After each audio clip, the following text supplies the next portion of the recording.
Something else. Yeah.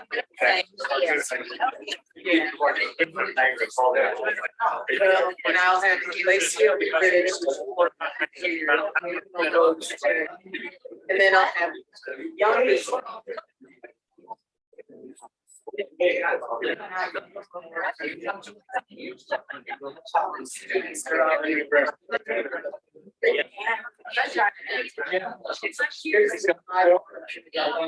Many dots.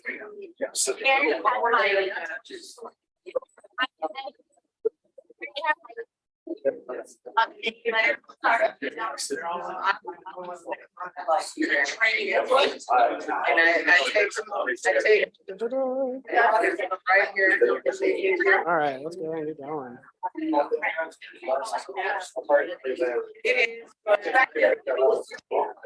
Hello, everyone. We got a couple people coming in, and we will start here in a little under a minute.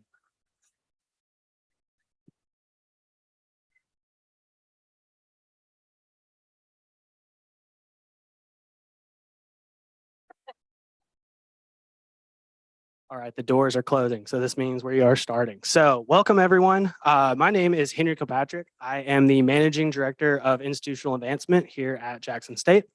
For those of you that have been here before, welcome. Welcome back. For those of you that have never been here, welcome. For those of you joining us on the live stream, because there is a couple people all across the state joining us today, welcome to the live stream and welcome to our presidential search. I'd like to kick off everything by introducing presidential candidate Dr. Michael Webster. To kick things off, I'd like to first introduce today's moderator, Tennessee Board of Regents member Kyle Spurgeon.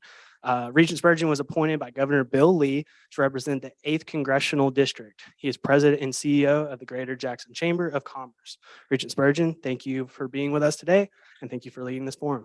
And thank you, Henry. So let's get rolling.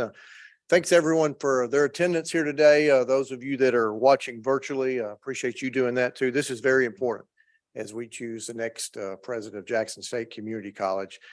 During this forum, Dr. Webster will have the opportunity to provide a brief overview of his higher education experience, his qualifications, and why he is interested in becoming the next president of Jackson State Community College. Then following his remarks, we will move to the question and answer portion of the forum. So I've got some questions here that I will ask. And now we would like to invite Dr. Webster to come on up and address the audience.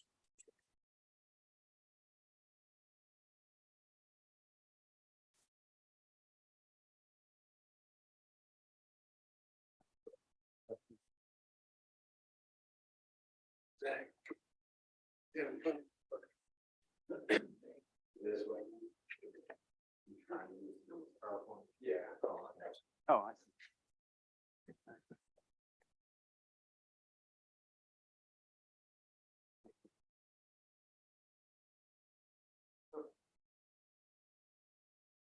Oh. All right. Don't let that be a sign.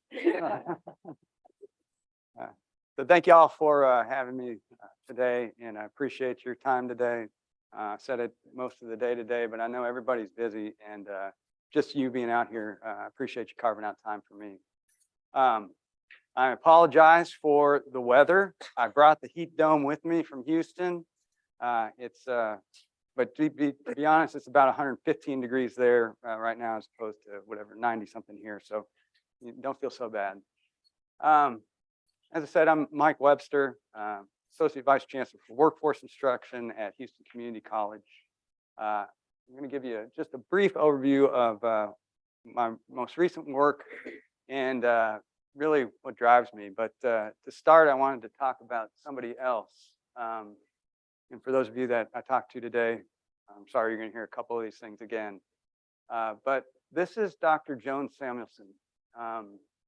When I got out of high school, and she's actually about to do her 40th year as an instructor at Kingwood College. When I got out of high school, I had very little direction. And I picked up a job.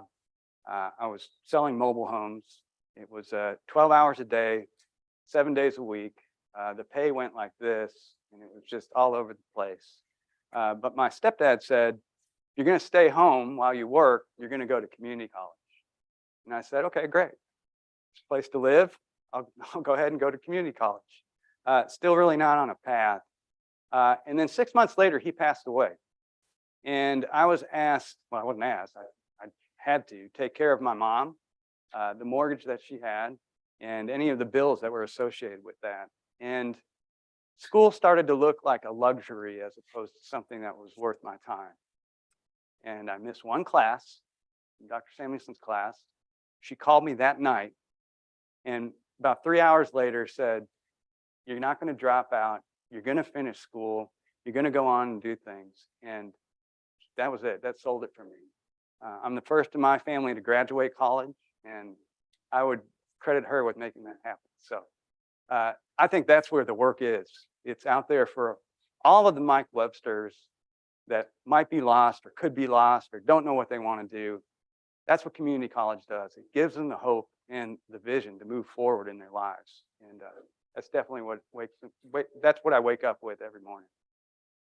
A little bit about me, and sorry for the bad picture. Hopefully my next one will look a little better than that.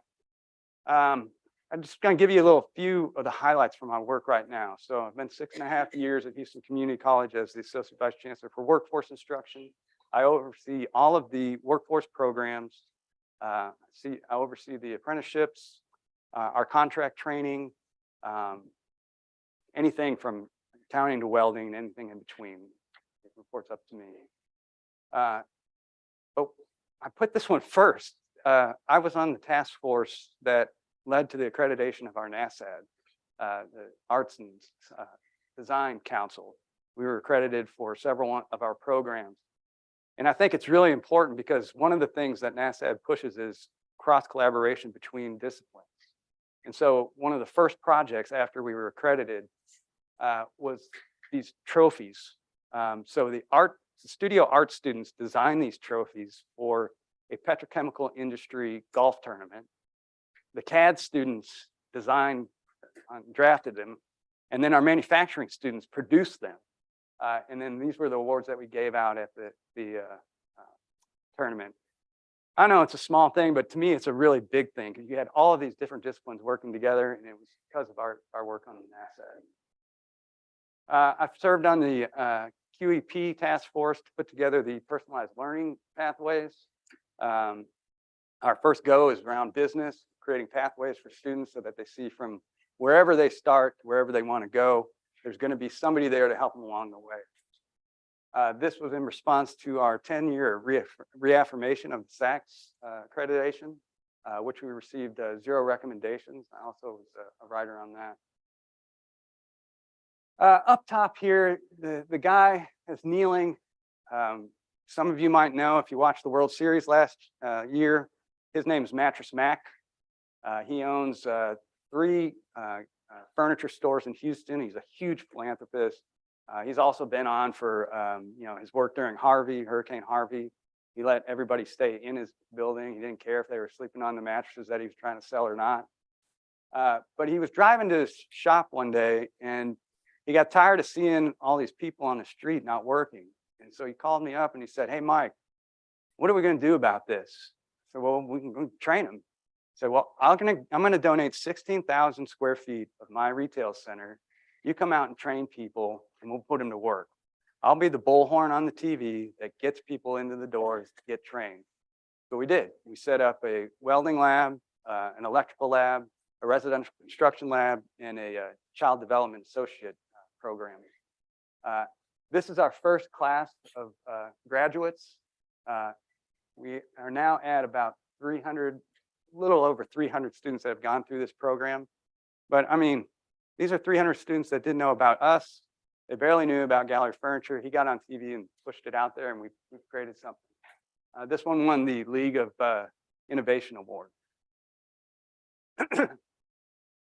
Now, in Texas, we don't have some of the programming that you have here, the Promise Scholarship and the Hope Scholarships. There's not a lot of free money out there unless it's foundation scholarships. So after the pandemic, we had 300,000 students or 300,000 people in Houston that lost their jobs. 800,000 total that had filed for unemployment during that period of COVID. And we wanted to find a way to get people back to work as fast as we possibly could. So we took our shortest term training, 6 to 8 weeks, found just cobbled together any funding streams we could to provide free training for them, and made a huge campaign out of it. We generated 4,000, actually over 4,000 leads.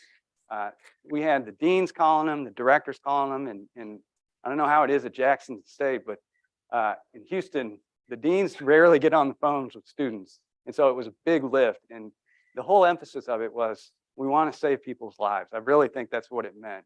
Getting to work was about saving their lives. It was a great campaign, and I'm glad to be the lead on it. This past fall, I was able to, the chancellor asked me to lead the development of a chancellor's business council. This is comprised of C-suite executives from our region, so Shell, Centerpoint, NVIDIA, Intel, you name it. There's about 45 different folks that would advise on where we need to go and what their talent needs are. We've met 4 times in 1 year. It's already paid dividends and donations and partnerships, and it was a great opportunity to put that together. These 3 folks,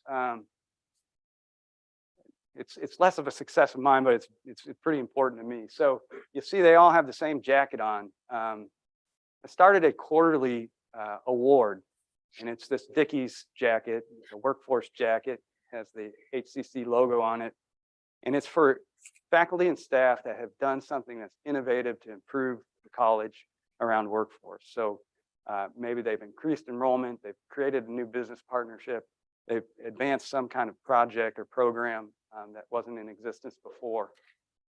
These 3 won it this past May. They led the school in hosting the Skills USA state competition at our campuses. We had about 8,000 students and their advisors descend on our campus. These 3 had to coordinate it. They also coordinated our first Skills USA students going to competition, and were able to get 13 students to the nationals, and I think 3 out of that group won first place, and then several got 3rd through 5th place. So it was a great opportunity, and I couldn't be more proud that the work they did. This is the Women's Empowerment Center at the Harris County Jail. So the Harris County Jail set up a new women's center specifically for inmates that needed more than just being held in a cell. We asked for a donation from Apple Computers to put the lab, gave us the money for the computers. We put this lab in place, and these are actual students, inmate students that are taking classes in Apple Fundamentals, ESL. Some of them are doing GED, and then some of them are doing the Adobe suite of creative software. It's a way just to engage them in a way beyond just the cells, and find a way to give them a leg up when they get out. a great opportunity. In fact, I think I won't be there tomorrow, but the undersecretary of the DOL is coming down to look at this, so it's pretty exciting. Lastly, about a year and a half ago, I stood up the what's called the Work-Based Learning and Industry Partnerships Department. And within that is our Gulf Coast Region Apprenticeship Hub. They're tasked with creating non-traditional apprenticeships, registered apprenticeships in partnership with companies. The Earn and Learn model is a powerful way to get students on track. You know, they're working while they're in school. It works. In this case, we want to do it in areas that aren't typical: IT, human resource, insurance, healthcare, food services. And this one here on the right is our partnership with SHRM, the SHRM Foundation, to offer up the apprenticeship. It's an HR specialist. The one on the top there is for medical assistance, and the company it's a foundation, Dwyer. They're going to fund tuition and fees for 500 people. We'll work with our medical hospitals and our Texas Medical Center to provide the apprenticeship. They're learning in class, and then they're going to work. They're paired with a mentor, and the mentor is teaching them as well. And this one actually won the National Council for Workforce Education for this year, 2023. So if you're at that conference in October, you'll see us across the stage. I'm not going to really highlight too much of this previous work, but I wanted to just kind of go over some of the things that I bring. I served as a leader, and the first one as a leader at the Chamber of Commerce. I've served as a leader at our school district. I've served as a leader at our workforce board. And all of those are the largest in the state of Texas. I've been in a nonprofit capacity teaching school district professionals, anything from literacy on up to leadership. I've served as an adjunct faculty member and as a high school teacher. So I think that's a well-rounded and adaptable resume that I think shows the breadth of my work. And then on a personal note, the picture in the middle is my family. That's my wife. We married, we were high school sweethearts, married about maybe 6 years after that. And then that's our we've been married for 21 years, and that's our 20-year-old son. That is my son, despite the fact that he's 2 heads taller than me. That really is my son. He's a student at LSU. He's a DJ on the radio there. He's got a big mouth, but and then just threw it in there. I'm an avid runner. This is my last 2020. I ran the half marathon. I've got 3 marathons behind me as well. So, and then I'm an avid reader. So if you want to talk books, stop by afterwards. I'd love to hear. I want to leave you with one last thing. In 2020, and this is going back to talking about somebody else, just like I started. In 2020, we launched a AAS in AI. It was with the support of Intel, AWS, NVIDIA, and Apple. They provided the curriculum, and we shaped it up. We've got an excellent couple of them. We got a couple of faculty members. It's Dr. Brown and Mrs. Brown, and it's Raymond and Diane. So we call them the R&D team. But these 3 students were in the program. There was another group of students that were also in the program. They both of them, those teams went to the national championship, national competition for Intel and AI. One of them won the national championship. This team won the international championship, 247 countries that were involved, and these guys beat them all. The guy in the middle is the CEO of Intel. He was so excited about the work we were doing, and then the students, he came and paid a visit this past spring, and rightfully so, he chose to talk to the students and not the adults. And it was neat to hear his story because he started his career, his scholastic career, in a community college. And now he's the CEO of Intel. And he told them that about how, your dreams can be the same as mine. We can make this happen. And I just think, how many Mike Websters are out there, how many Pat Gelsingers are out there, and that you just need the lift from the faculty and staff at a community college. I mean, what great work we do, and I'm honored to be here and appreciate the opportunity. Should I be fortunate to be your president, that's the ethos I would take with me. Thank you.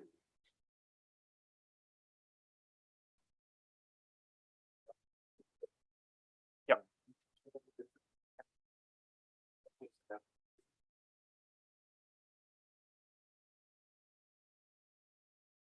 Thank you, Dr. Webster. I'm going to ask a few questions. I will tell you before we get started, Dr. Webster did agree, if he were lucky enough to get this job, that he would recognize Tennessee orange as the official orange, not that other orange in Texas. So good. That's a great start. Gotta for go you. like this, right? First question. How do you see yourself being involved in our community so that you, as the new president, become the face of Jackson State Community College and the community loves you and Jackson State? Yeah, so I would try to de-emphasize myself really and put it back on the faculty and staff that lead this. You know, I've said it a few times today. It's something that's thick with me, and you know, none of us are as strong as all of us. None of us are as smart as all of us. It's combined, collectively, working together that we make things happen. And any chance I get, and I blew it just now, but the lady in the blue on the apprenticeship slide, I even had it in my notes if you want to look, Dr. Christina Robinson, she's led that charge. And any chance I get to pump up the people that I work with and work for me, that's key to me. Because that's what the brand is. The brand of a community college is the people that are in it. And, you know, when people are doing good work, the more you promote that, the more other people get it. And it's just clicking that flywheel. It just keeps moving. So that's what I would say. Definitely be the face, but it wouldn't be about me. It'd be about the faculty and staff and the students in the college. Question number 2. If you had the power to change one thing in higher education, what would it be? And how would you go about implementing that change? So the context I come from, the way that Pell is ran right now is not obviously access for all. And in Texas, we would, I think, if there was kind of an overhaul of the way financial aid is handled, we could run everybody through our college without anybody paying.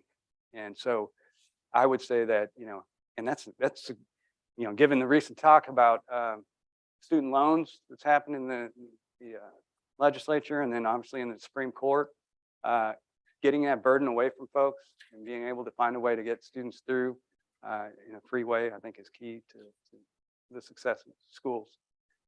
So based on your answer to question number 1, I think you're going to like question number 3. In your career, what have you done to celebrate the accomplishments of your team while also ensuring that others rise to the standards that you have set? Well, I showed the small thing with the jackets. Obviously, it is a small thing. And I remember at one point I was at a district where the superintendent gave hats and people made fun of that said team, you know, whatever the district was. I don't think those are small things. I think they're really big things, because how often do we go every day without being acknowledged for any of the work we do? So whether it's in a small email, whether it's a quarterly award, whether it's a mention at the board meetings, whether it's a note in the newsletter, all of the different ways that you want to talk about good things that people are doing, that's all going to uplift the whole team. What's the saying? Rising tide raises all boats. I mean, that's exactly the notion I think that we would go with.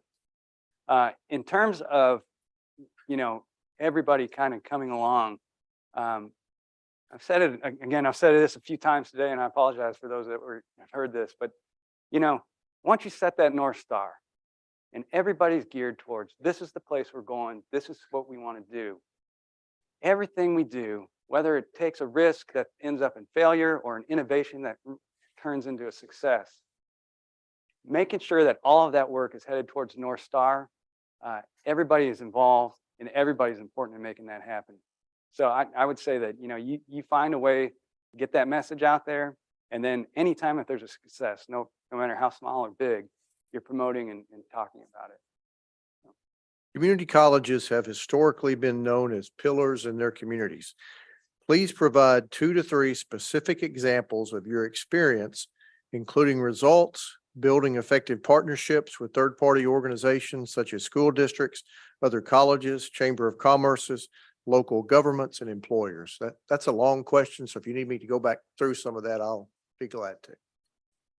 I think one of the ones that I didn't discuss when I was running the slides there is a dual credit partnership that we established with an electrical company for juniors and seniors in high school. So you had a three-prong partnership: the electric company, the school district, and then the college.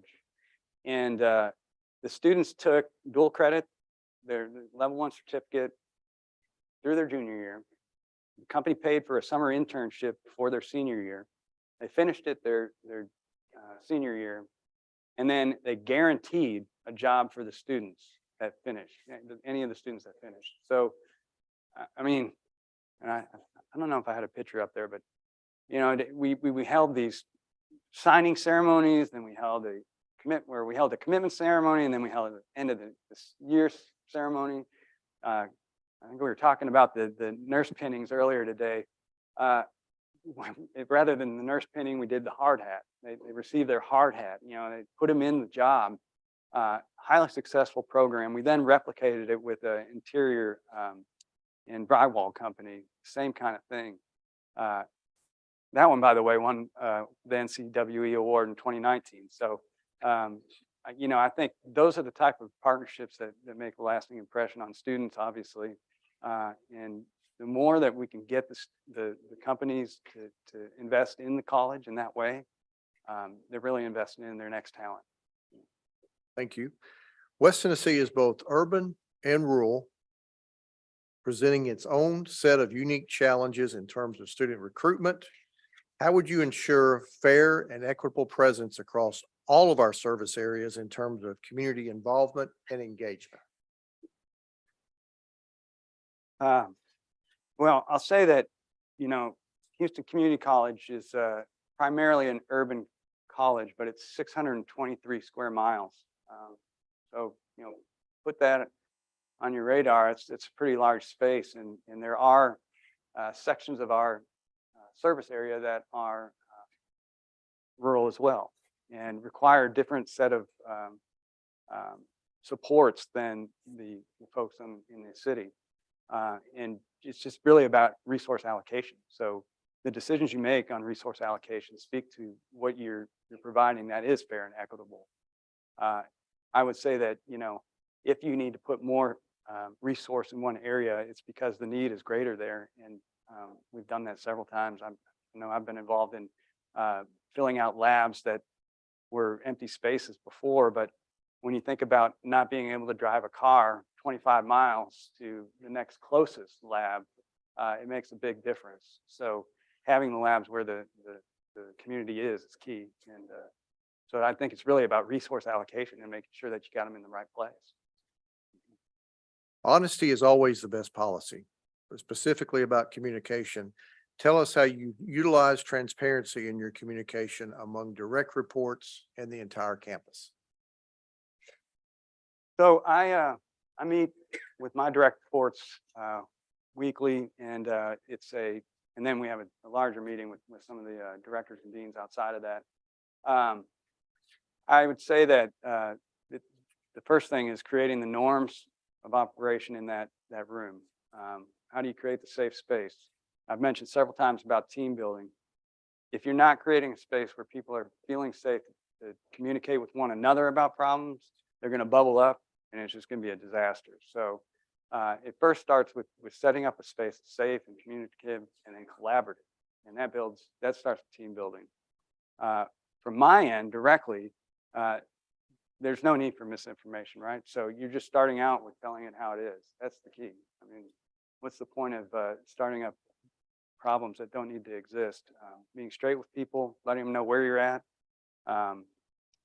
You know, I know every time around budget cycle time, people start asking questions. Well, hey, I don't have to give you the answer. Here's the budget. Take a look. Let's, once you see what you want to see or don't want to see, let's talk about it. But I don't have to be the one that's holding the whole purse strings.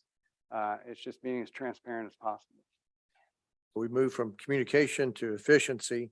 What ways have you streamlined processes and procedures in your career to maximize efficiency and overall outcomes? And then tell us what the impact of those changes was. Yeah, I'll give you two examples. So the first one was when I was at the school district. I got there in roughly 40 high schools. And if you started at the top of the town and you wrapped all the way down 8 miles, there's 11 high schools. And in those 11 high schools, 8 of them or 9 of them had cosmetology programs. Now, there's nothing wrong with that, but what is wrong is that the schools could choose, their students could choose which of those high schools they want to go to. So you're basically setting up a situation where schools are cannibalizing students from one another, and that's just not good for everybody. So in order to make things more efficient, we moved to set centers around the spaces that would allow for folks to, well, one of them is a CTE center in particular, where they'd be close in proximity to all of them, where they could bus over. But then also putting in programs that were designed to support more than just a certain set of jobs. So, STEM careers, additional manufacturing programs, things that lead to strong jobs in the community. I think that streamlining not only helped schools garner support from the community around keeping their students in the neighborhoods, in their neighborhood schools, which was a big issue at the time, but it also created an opportunity for the budget to be streamlined, and that was key for us at the central office. So that was one. Another example I can give you is, I don't know that it probably works the same here, but in Texas, each college receives Carl Perkins dollars from the state. They filters the dollars, we get an allocation that comes to the school, and then the school doles them out for equipment for the most part. Well, so when I got to HCC, it was, here's your $3 million, and who's my best friend, because he's the one that's going to get the resource. Who's on the phone the fastest, because they're going to get the next piece of shiny equipment. Cut that out real fast. We went around and created a grant proposal, a process for deciding where they went, why they went there, and made sure that, actually going back to the fair and equitable piece, that everybody got what was necessary, rather than glad handing and call up your best friend to get what you need. All right, tell us about a pivotal time in your career where you rolled up your sleeves and got into the trenches with your employees, and what was the outcome of that? So I mentioned Hurricane Harvey earlier. 53 inches of rain in 3 days was in our city. Buildings like this were underwater to the top of the walls there. There wasn't too many people that weren't affected. It was widespread, and those that could get to work, there's probably 100 of us out of the 5,200. We came and strategized, decided we weren't going to go to work for a couple of weeks because obviously everybody was hurting. But then we started getting phone calls from people that said, not only can I not come to work, but my couch is on top of my roof, or my walls are so washed out, I've got to figure out how I'm going to get them, all the drywall off and replaced. And I can't get the drywall company on the phone, obviously, because they're working at everybody else's house at the same time. So a group of us said, okay, well, let's literally roll up our sleeves and go help the people that work with and for us clean out their houses, take down the walls, and repair the whole space. That was, it was needed, it was necessary, and it was one of the best parts of my career. Seeing just the service that we were all doing. So I would say, you want to talk about really rolling up your sleeves and getting dirty, that was it for sure. Thank you. Next question actually sounds like it was written by someone that works at a chamber. Jackson and West Tennessee are on the cusp of an economic boom, much like what we've seen in other parts of the state. Tell us how you're prepared to lead the college during this pivotal time to ensure we are positioned as a forefront leader in post-secondary education. Also, have you ever experienced anything like this before? So, you know, I worked at the chamber, and the big push while I was at the chamber was around, we had 2 new refining plants. You know, so the main industry in Houston is the petrochemical industry. We have, it's the reason it's called the energy capital of the world, because all the energy is processed in Houston.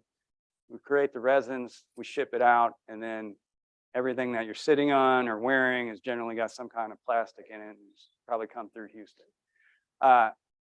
We were getting 2 new refineries, but at the same time, there was a silver retirement that was happening, and the demand for workers in the region was very high. It continues to be high, but they needed process operators, instrument techs, electronic techs, and then welders and pipe fitters. Those were the main ones. So now I kind of forgot where I was going with this, but I'll try to get back. So I think the main thing was that it was about positioning HCC to be able to deliver on those workforce needs, and establishing with the chamber that we could do that. And so we brought business into the school. They've worked with our faculty on the labs. They helped us get our certification, our ABET certification, and our NAPTA certification for the process tech. I think, you know, it's, when you talk about huge business opportunities for a region, you're really talking about finding the talent they need, because that's what's going to keep them up at night. They can build their plants, but if they don't have the talent to work in there, it's not going to do anything. The plant's going to be dead. So they're leaning on us to make it happen. And I think this college is well prepared and in a good situation where you can definitely create an environment where not just the Ford, but their subsidiaries and their contractors that are around us, they would be interested in making things happen here as well. So Thank you. that kind of, We talked about efficiency earlier. You've been very efficient in your answers. So that means we've got some time here for this last question. yeah, I kind of drolled on my own presentation, so I was trying to rush through these, but So this final question, you can extend it a little bit if you'd like to, but as president of Jackson State Community College, you are uniquely positioned to communicate the college's vision for the future to potential donors and the community. How would you take the lead on fundraising initiatives for Jackson State? so, you know, we were talking a little earlier about banging on doors to generate funds for different projects and for the college as a whole. You know, I think the key is that you have a plan when you go in there. A good pitch book is the place to start. It's got a menu of options. So do you want to donate for scholarships? Do you want to donate for equipment? Are you interested in having a facility? If so, do you want to put your name on that? And how much do you want to pay for that name? You know, all of the different things that you're going to do, but it's really about getting out there into the community, connecting with the people in what they call, you know this from the chamber, friends raising, as opposed to fundraising. And it's building those relationships to make that happen.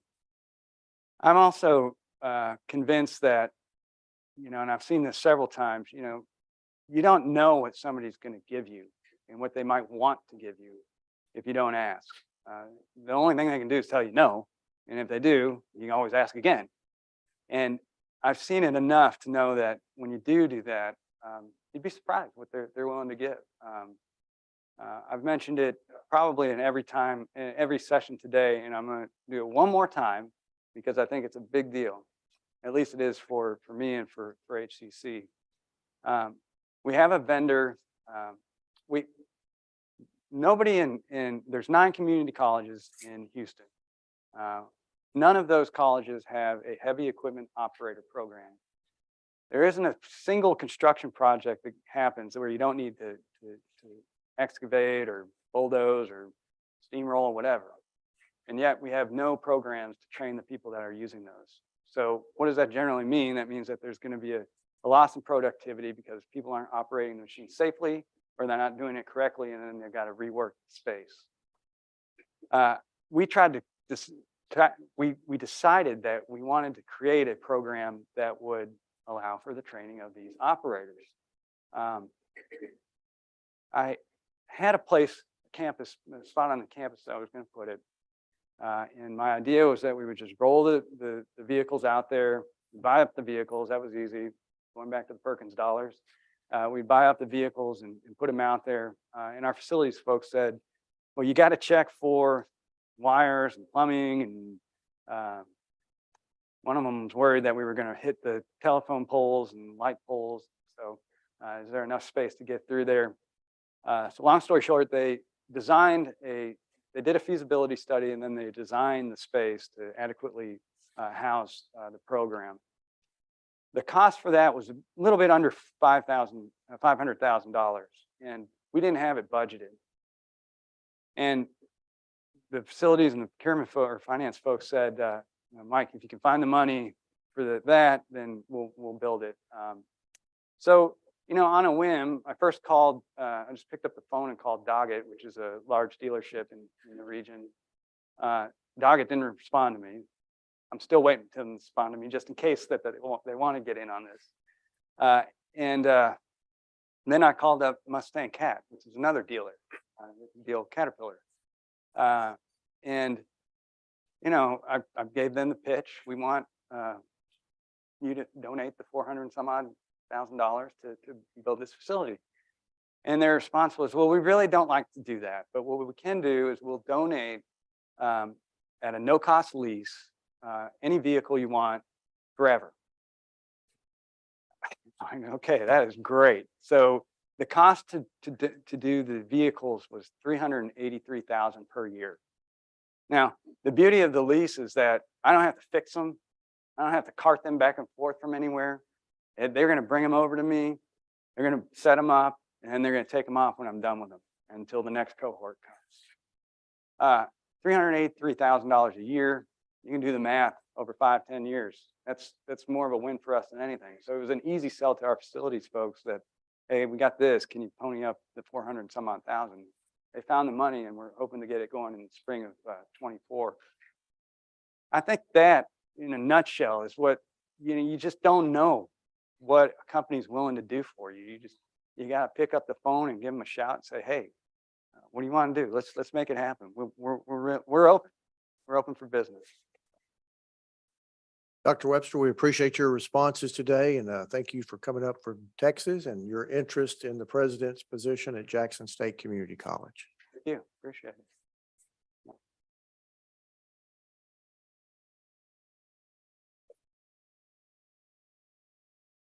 I'll jump back in really quickly. So as part of the search process, Chancellor Tidings and the Tennessee Board of Regents are seeking community-wide input. Those attending today and watching via our live stream are encouraged to provide anonymous feedback through a survey available on the Tennessee Board of Regents website under the presidential search section, or you can go to jscc.edu/president search, and there scroll down, you can see the candidates, their CVs, and also a link to that survey. This concludes our open forum. For those in attendance, please stay for the opportunity to meet Dr. Webster a little bit more. Light refreshments will also be served in the lobby area downstairs. Thank you again for participating with us today. Thanks.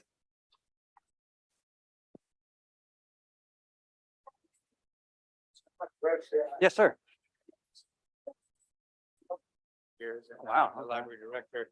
My question was, what role does library serving contributing? Part of the